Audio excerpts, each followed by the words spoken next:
दोस्तों, अभी हम लोग रेनबो बुक जो क्लास 12 का बिहार बोर्ड का है उसका हम लोग अभी तीसरा पार्ट पढ़ रहे हैं, अ पिंच ऑफ स्नफ। इससे पहले मैंने फर्स्ट वीडियो बना दिया है, मतलब पहला पार्ट इस वीडियो का बना दिया है ना। आप लोग ज़रूर जाकर के देख लीजिएगा। अभी हम लोग दूसरा पार्ट अभी देख रहे हैं। तो चलिए अभी पैराग्राफ 13 से हम लोग स्टार्ट करेंगे। सो पैराग्राफ 13 क्या बोल रहा है देखते हैं। नानू काका was long time coming. The station yard was nearly empty and the last tonga had gone when he emerged. कह रहे हैं, नरेटर कह रहे हैं, मनोहर माल गांवकर जी कह रहे हैं कि नानू काका को आने में काफ़ी वक्त लग गया। मतलब स्टेशन से बाहर आने में नानू काका को काफ़ी समय लग गया। तब तक क्या हुआ कि स्टेशन का जो भी आउटसाइड, मतलब स्टेशन के बाहर का जो भी क्या बोलते हैं वैन गाड़ी जो भी था, है ना, ऑटो फोटो, वो सब खाली हो गया था, चला गया था। मतलब लोग चले गए थे, पूरा खाली हो गया था जगह। एंड द लास्ट टोंगा, हाँ उस समय टोंगा गाड़ी चलता था, दैट मीन्स टमटम गाड़ी, है ना टमटम चलता था उस समय। तो टमटम भी जा चुकी थी last. Had gone when he emerged, मतलब लास्ट टमटम भी जा चुका था जब वो बाहर आते हैं। स्कॉटेड बाय अ फाउनिंग टिकट इंस्पेक्टर, और वो किसके साथ आते हैं? एक चापलूसी करते हुए टिकट इंस्पेक्टर के साथ आते हैं। मतलब वो जो टिकट इंस्पेक्टर होता है ना, वो थोड़ा चापलूस दिख रहा होता है, right. No room in the third class and they would not issue second class tickets without reservation. Nanu Kaka explained as he came up to me. नानू काका कहते हैं कि थर्ड क्लास में कोई रूम नहीं था। थर्ड क्लास कहने का मतलब जनरल डिब्बा, मतलब जनरल डिब्बा में कोई उनके लिए रूम नहीं था। ऐसे भी जनरल डिब्बा जो होता है बहुत भीड़ भाड़ होता है, राइट, तो उसमें कोई जगह नहीं था। इसीलिए उनको जो है सेकंड क्लास में आना पड़ा। तो सेकंड क्लास मतलब रिजर्वेशन का जो क्लास होता है ना, बोगी जो होता है उसमें वो आते हैं। और वहाँ पे उनके पास तो टिकट नहीं रहता है, सेकंड क्लास का टिकट नहीं रहता है, रिजर्वेशन नहीं किया हुआ रहता है ना। तो वो ये बात बोलते हैं, राइट, कि सेकंड क्लास में रिजर्वेशन का टिकट नहीं था, लेकिन वहाँ पे इनका रिजर्वेशन हो जाता है। कैसे हो जाता है बोल रहे हैं। had to travel second on a third class ticket। देखिए ये जो नानू काका है ना, जनरल डब्बे का टिकट कटाए हैं, है ना, जनरल बोगी का टिकट कटा के रिजर्वेशन बोगी में बैठ जाते हैं। और क्या होता है, but it was all arranged quite amicably. लेकिन जब वो जनरल डिब्बा से मतलब जनरल डिब्बा का जो मतलब जनरल बोगी का जो टिकट होता है, उस टिकट पे वो क्या करते हैं, रिजर्वेशन बोगी में आ जाते हैं और वहाँ पे एक टिकट कलेक्टर को पकड़ते हैं, है ना, और उसको कहते हैं कि भाई आप मेरा ज़रा देख लो और मुझे एक रूम दे दो। कहने का मतलब मुझे एक बर्थ दे दो, मतलब बैठने का, राइट। तो वो जो टिकट कलेक्टर होता है ना, वो बड़ा ही क्वाइट फ्रेंडली होता है, मतलब बहुत ही फ्रेंडली होता है। तो वो क्या करता है, उसके लिए सेकेंड क्लास में, मतलब नानू काका के लिए सेकेंड क्लास में टिकट बुक कर देता है, मतलब बैठने के लिए रूम अवेलेबल करा देता है। सच अ नाइस यंग मैन, है ना। तो नानू काका कहते हैं गजब का, बड़ा अच्छा आदमी है ना। द टीसी जो टिकट कलेक्टर है वो बड़ा अच्छा आदमी है। अब ये क्यों नहीं बोलेगा भाई अच्छा आदमी है कोई भी बोलेगा, क्योंकि थर्ड क्लास का कहने का मतलब थर्ड क्लास का टिकट लेकर के सेकंड क्लास में जर्नी किए हैं, और उसमें भी क्या टीसी ने ये मैनेज किया है उनको बैठने के लिए। तो कोई भी टीसी को बोलेगा अच्छा आदमी का है कि उसने उसको अवेलेबल कराया है सीट। इसीलिए वो बोलते हैं कि जो टिकट कलेक्टर जो था वो नाइस यंग मैन था, right. You saw how he even came right out with me. और वो कह रहे हैं अपने भांजा से कि तुमने देखा वो किस तरह से मेरे साथ यहाँ तक आया मुझे छोड़ने के लिए। So that there should be no trouble. और पता है इसके वजह से कोई ट्रबल नहीं हुआ, दुविधा नहीं हुआ, कोई समस्या नहीं हुआ आने में। The kittens of course travelled free. और वो ये भी कहते हैं कि और जो बिल्ली का जो बच्चा है वो भी मतलब फ्री ऑफ कॉस्ट क्या किया, वो भी ट्रैवल किए हैं। हाउ इज इट, वो पूछते हैं कैसा है वो बिल्ली का बच्चा। 15 नंबर पैराग्राफ बोलता है very quite I said perhaps it is dead I thought hopefully. तो इन्होंने कहा बहुत शांत है, शायद मर गया है। इन्होंने अपने मन में कहा, राइट, उन्होंने सोचा ये बात कि शायद मर गया है, इसलिए मरा हुआ है, इसलिए चुपचाप है। We got into the car and even before I had changed into second gear Nanu Kaka asked when have you arranged for the minister to see me, can't stay here for more than 2 days, 3 at the most। जैसे ही narrator और नानू काका car में बैठते हैं, है ना, और narrator जो है मनोहर मालगांवकर, वो जैसे ही सेकंड गियर लेने ही वाले थे, तो सेकंड गियर लेने के पहले ही नानू काका ने उनसे पूछा, हाँ भाई तुम मुझे कब मिनिस्टर से मिलवाते हो, है ना, तुम मुझे कब मिनिस्टर से मिलवाते हो या मिनिस्टर से मिलने का अरेंज करवाते हो। देखो भाई मैं यहाँ पे 2 दिन या 2 दिन से ज़्यादा, कहने का मतलब ज़्यादा से ज़्यादा 3 दिन तक ही मैं ठहर सकता हूँ। ऐसा नानू काका अपना भांजा मनोहर मालगांवकर को ये पूछते हैं ये बात।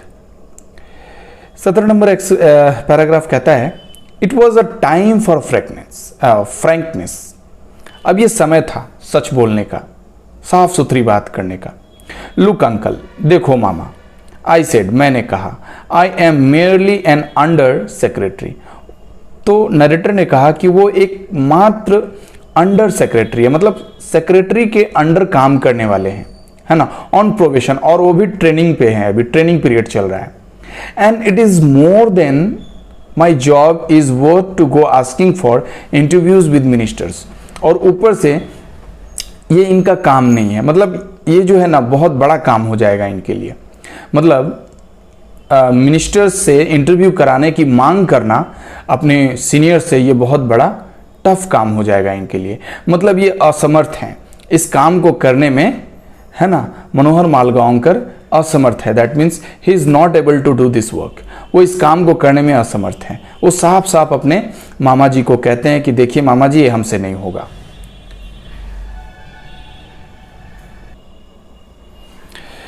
एट्टी नंबर पैराग्राफ कहता है oh Nanu Kaka said I had rather hoped, oh I see. तो नानू काका कहते हैं ओह अच्छा अच्छा अच्छा, लेकिन मुझे ऐसा लगा कि तुम करवा दोगे यार। वेल नेवर माइंड, कोई बात नहीं, माइंड मत लेना। ही टूक अ पिंच ऑफ स्नफ, और तभी नानू काका ने एक चुटकी सूंघनी लिया। अ पिंच ऑफ स्नफ, देखो यहाँ पे ये टाइटल है इस चैप्टर का, अ पिंच ऑफ स्नफ। तो अभी वो एक चुटकी सूंघनी जो है लेते हैं, और लेने के बाद brushed his fingers delicately on his angocha, और इसको लेने के बाद वो आराम से अपने जो अंगोछा जैसा है, गमछा जैसा जो है कंधे पे रखे हुए थे, उसमें वो धीरे से पोंछ लेते हैं। एंड सेट बैक, और पीछे आराम से बैठ जाते हैं। Closing his eyes and puckering his eyebrows as though in deep thought, और वो अपनी आंखों को बंद कर लेते हैं और भींचे मार करके आईब्रो को डीप थॉट में चले जाते हैं। मतलब जो आईब्रो है ना सिकुड़न हो जाता है, पकरिंग मीन्स होता है सिकुड़न, है ना, सिकुड़ जाता है आईब्रो, और डीप थॉट में चले जाते हैं, मतलब सोचने लगते हैं, गहरा विचार करने लगते हैं, गहरी सोच में चले जाते हैं। He also clucked his tongue several times in a typically Dakkani way, registering pity, और वो क्या करते हैं, अपने जीभ को बार बार दबाते हैं। दैट मीन्स एक कई बार टिपिकली डकनी स्टाइल में दबाते हैं, जहाँ से वो आते हैं, है ना। डकनी एरिया जो आप जानते हो महाराष्ट्र का एरिया है ना, उस एरिया में वो क्या करते हैं, लोग जिस तरह से एक्सप्रेशन देता है उसी तरह से वो एक्सप्रेशन दे करके क्या कर रहे हैं, दया शो कर रहे हैं। मतलब उनको लग रहा है जैसे कि गलती हो गई है कुछ, है ना, बट नो प्रॉब्लम, देखा जाए। 90 नंबर पैराग्राफ कहता है mother was waiting on the door step, और जब नानू काका घर पे पहुंचते हैं तो मम्मी जो है दरवाजे पे नानू काका का इंतजार कर रही थी। हर फेस रेड इन स्माइल्स, उसके चेहरे पर खुशी थी। मतलब माता जी के चेहरे पर, माँ के चेहरे पर खुशी का और स्माइल का फेस था, दैट मीन्स मुस्कुरा रही थी वो। She went in to squeals of delight over the kitten and made a lot of fuss over Nanu Kaka. वो गई और खूब खुशी के साथ वो किटन्स को लेती है, बिल्ली के बच्चों को लेती है और बहुत मतलब बढ़ा चढ़ा करके अपने नानू काका का बड़ाई करती है और मानो जैसे कि बात का बतंगड़ बना दी हो और फुस ओवर नानू काका, मतलब खूब बात करती है, ठीक है, क्योंकि इतने दिनों के बाद नानू काका आए हुए हैं, right. I also found that she had installed him in my bedroom. और बाद में इनको पता चलता है, मनोहर मालगांवकर को भी पता चलता है कि उनका जो मामा जी जो आए हैं उनका बेडरूम कहाँ पे इंस्टॉल किया गया है, इन्हीं के रूम में। दैट मीन्स मनोहर मालगांवकर के बेडरूम में ही बेड इंस्टॉल कर दिया गया है। किनका बेड इंस्टॉल कर दिया गया है? नानू काका का बेड, ठीक है। So that I had to put a charpoy for myself in the back veranda. इसीलिए इनको क्या करना पड़ा था? चारपॉय, यहाँ चारपॉय का मतलब होता है खटिया, इसीलिए ये अपना खटिया लेकर के बारंडा के पीछे चले जाते हैं, ठीक है, वहाँ पे वो अपना बेड डाल देते हैं, दैट मीन्स बिछावन वहाँ कर लेते हैं। भाई अब क्या करेंगे, इनके रूम में इनके मामा जी आके इंस्टॉल हो गए हैं, तो डेफिनेटली कोई घर पे अतिथि आता है तो क्या करना पड़ता है, उनकी आतिथ्य के लिए सब इतना करना पड़ता है। आगे बढ़ते हैं, 20 नंबर पैराग्राफ, ध्यान से देखिएगा। और दोस्तों मैं आप लोगों को बता दूं कि ये मेरा जो चैनल है इसको आप लोग ज़रा सब्सक्राइब कर दिया करिए और लाइक कमेंट शेयर ज़रूर करिए, है ना। मेहनत करना पड़ रहा है भाई, आप लोगों के लिए ही कर रहे हैं, राइट। तो मैं आपसे रिक्वेस्ट करता हूँ कि आप सब्सक्राइब शेयर और कमेंट लाइक जो भी करना हो जल्दी करिए, है ना। 20 number paragraph, at mother's insistence. तो माँ के जोर करने पर, मतलब माँ ने जोर दिया। अब किस बात के लिए जोर देती है, अब ये मालगांवकर साहब बताएंगे। I had taken 2 days leave from the office. हाँ, माँ ने जोर किया, तो इस जोर के वजह से इनको 2 दिन की छुट्टी लेनी पड़ी ऑफिस से। किनको? मनोहर मालगांवकर को 2 दिनों की छुट्टी लेनी पड़ी ऑफिस से। एंड इन द आफ्टरनून, और दोपहर में, आई ड्रॉप नानू काका टू द नॉर्थ ब्लॉक। और दोपहर में क्या करना पड़ा इनको? नानू काका को लेकर गाड़ी में बैठा करके कहाँ लेके गए? नॉर्थ ब्लॉक में लेके गए, है ना। नॉर्थ ब्लॉक जहाँ पे मिनिस्टर्स लोग बैठते हैं, राइट, क्योंकि नानू काका वहाँ पे मिनिस्टर से मिलने आए हुए हैं, इसीलिए वो नॉर्थ ब्लॉक चले गए। He went in to see the minister and I waited in the car park. अब देखिए क्या होता है कि नानू काका वो नॉर्थ ब्लॉक में चले गए, किनसे मिलने के लिए? मिनिस्टर से मिलने के लिए। और मनोहर मालगांवकर को इंतजार करना पड़ा, कहाँ पे? कार पार्किंग के जगह पे, जहाँ पे उनका कार पार्क हुआ था, वहीं पे मनोहर मालगांवकर को वेट करना पड़ा। It was 2 hours before he return mumbling colourful Marathi swear words. क्या होता है? 2 घंटे के बाद, पता है, वो वापस आते हैं। कौन? नानू काका वापस आते हैं, लेकिन इस बार जो है ना वो mumbling colourful Marathi swear words में, मतलब मराठी लैंग्वेज में गरियाते हुए वो बाहर आते हैं गाली देते हुए बाहर आते हैं। I did not dare ask him what had happened. तो यहाँ पे मनोहर मालगांवकर ने कहा कि उन्होंने हिम्मत नहीं किया कि क्या हुआ था ये पूछे। And drop without saying a word, और वो गाड़ी चलाने लगे बिना कुछ कहे, बिना एक शब्द कहे मनोहर मालगांवकर जी गाड़ी चलाने लगे। He cool down in a little while, और थोड़े देर में नानू काका जो है शांत हो गए। दो एंड सेड, और फिर उन्होंने कहा, क्या कहा? 21 number paragraph, 2 hours I spent being transferred from one चपरासी टू अनदर।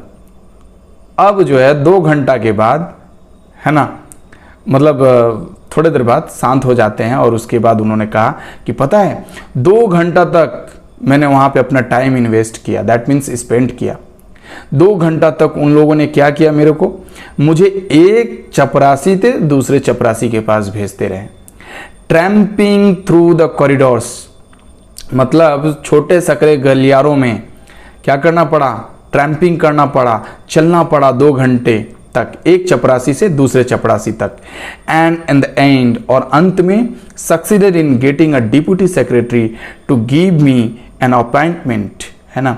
और क्या हुआ, उनको अंत में सफलता मिली और एक डेप्यूटी सेक्रेटरी ने उनको क्या कहा कि भाई आपको एक अपॉइंटमेंट मिल जाएगा, मतलब एक अपॉइंटमेंट उनको मिल गया।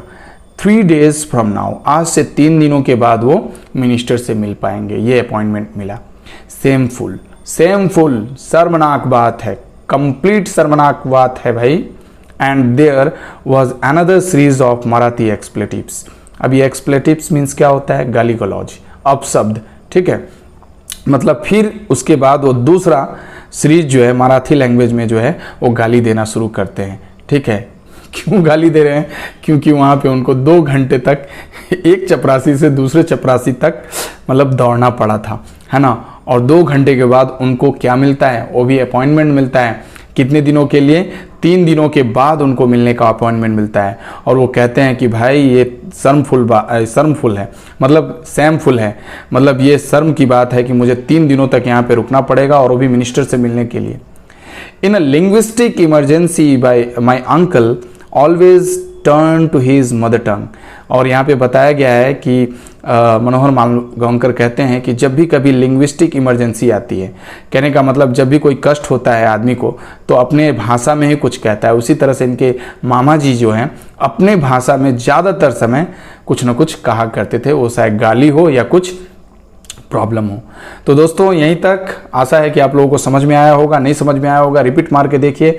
और एक बात भाई साहब, चैनल को सब्सक्राइब करिए, लाइक करिए, शेयर करिए, तभी तो मज़ा आएगा ना।